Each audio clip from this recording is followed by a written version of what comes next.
All right, what's going on, y'all? Today we're going to be talking about March Madness and the National Championship. Before we even get into it, though, like the video, subscribe if you're new, comment, and let me know who you think going to win the championship.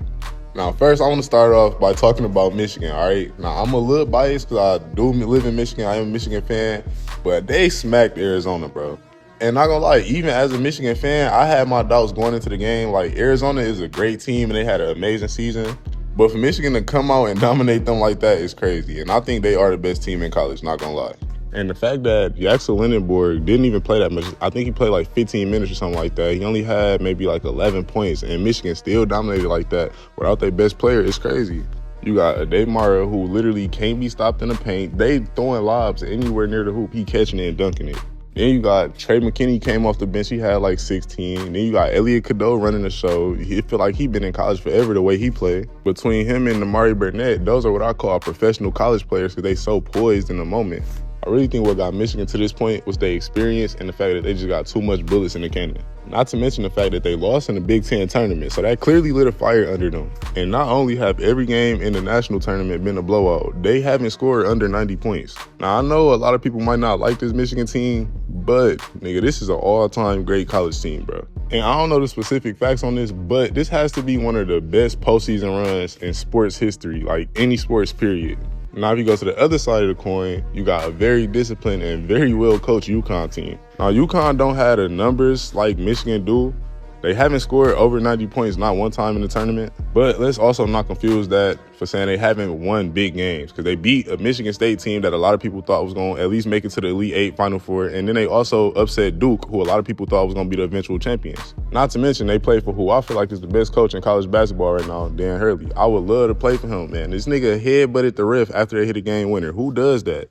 As you can see, the discipline that they have has took them very far because all but like one of their games were clutch games, unlike Michigan. That matters because possibly in the national championship game, you could get in a situation like that. The fact that UConn have pulled out every close game in the tournament, including the one against Duke, who I think was one of the best closing teams this season, could mean a lot in the championship. Now, do I necessarily think that it would be a close game? Not if Michigan play like how they played all tournament. Unfortunately for UConn, they just don't have the size to stop Mara.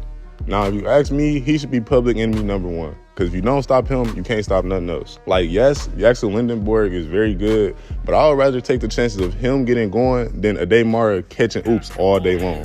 Tyrese Reed Jr. is a great player, and I think the best player for UConn, but he also going to have a matchup of Ademara. Now, somebody else going to have to step up offensively because that's a big load for him to guard a 7'2" lob threat and be the best offensive player for UConn.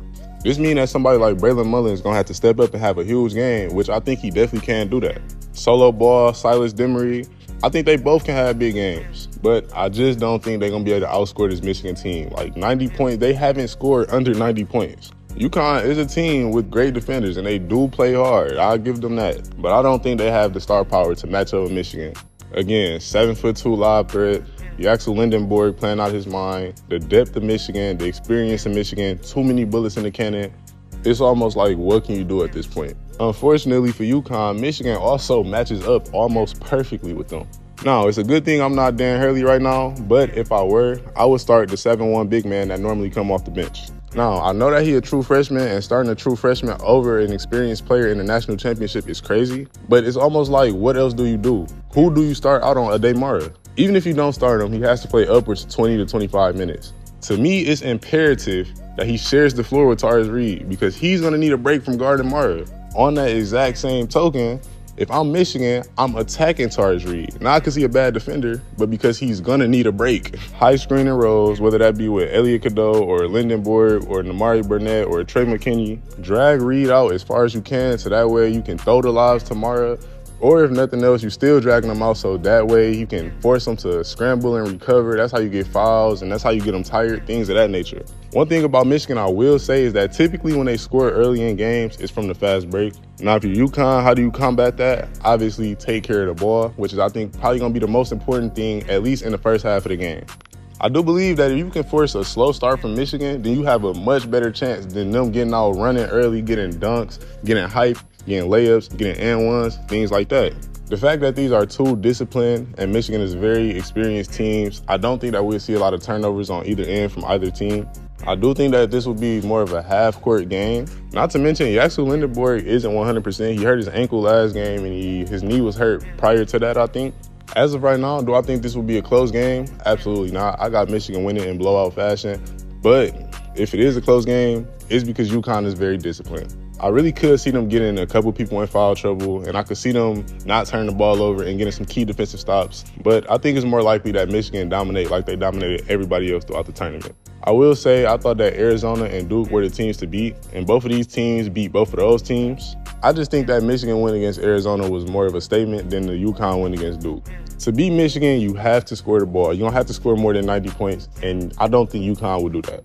If I had to predict the score here, I think UConn will score around 75 points, but I think Michigan will score around 93 points. But I don't know. Let me know what y'all think, man. I'm about to get out of here. Like, comment, subscribe if you haven't already. It's Easter when I'm recording this, so happy Easter, and I'm out, bruh.